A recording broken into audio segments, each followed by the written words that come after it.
Ebbene, questo racconto dell'11 settembre 2001 ha fatto interrompere quello che era il mio proseguo della carriera all'Alitalia. E dati i noti fatti, tutti gli aeroplani di lungo raggio sono stati praticamente decimati.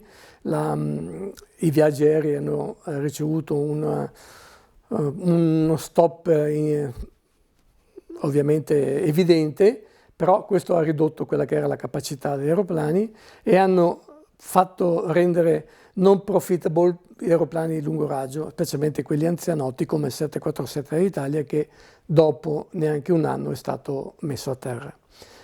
Quindi tutti i piloti del 747 sono transitati nel Boeing 767, che è un bimotore sempre a lungo raggio, con caratteristiche diverse. Questo qui era modernissimo rispetto al 747, che viaggiava ancora con le vecchie piattaforme inerziali e ancora gli strumenti analogici. E in questo Boeing 767 ho ripreso la mia attività di lungo raggio per altri 5 anni, per transitare poi nel 2007 nel Boeing 777, macchina anche questa molto bella, la quale ho apprezzato molto. In quel tempo però l'Italia ha sofferto un po' di tsunami interni, il che ha causato praticamente la risoluzione dei contratti di molto personale sia di terra che di condotta. E anche nel mio caso, essendo in una finestra decisa dai sindacati con l'azienda chi era pensionabile di 5 anni, sarebbe stato messo in cassa integrazione, cosa che è toccata anche a me poco dopo. Nel settembre 2009, questo settembre ormai comincia a diventare un mese ricorrente nella mia vita aeronautica, e sono stato posto in cassa integrazione e dopodiché il pilota, sapete com'è la busta del latte, dopo 6 mesi che non vola scade. E sono riuscito a trovare un impiego, come tanti altri piloti dell'Italia, presso la Turkish Airlines, la compagnia di bandiera turca a Istanbul. Anche lì, assieme a altri colleghi, ci hanno subito accettati bene e ci siamo messi in linea col Boeing 777, dando un'altra prova, se fosse stata necessaria, dell'alta specializzazione e competenza dell'equipaggio dell'Italia in giro per il mondo.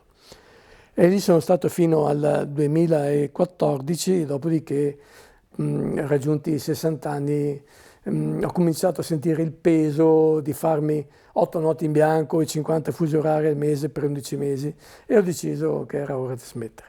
E così ho fatto. Però non contento di questo, mi sono posto così un altro obiettivo, che era quello di diventare ispettore di volo all'ENAC. L'ENAC aveva bisogno di comandanti con esperienza per espletare queste funzioni nei vari compartimenti qui nel nord-est, nella zona di Milano, di Roma e di Napoli.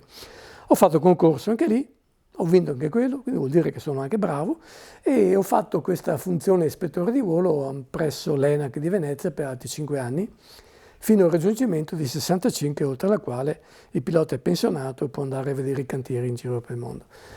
E anche questa è stata un'attività ovviamente burocratica per il pilota, non è che sia proprio una panacea, però ho avuto modo di poter fare l'ispettore di volo presso compagnie aeree come l'Air Dolomiti, che era sotto la mia giurisdizione.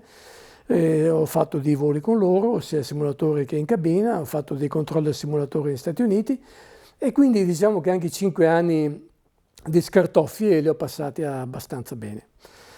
Adesso, alla vigilia di 70 anni, giuro che mi piace ancora staccare l'ombra da terra, però lo faccio con un mio aeroplanetto personale quando ho tempo e quando il tempo me lo permette. Ecco, questo è quanto. Grazie.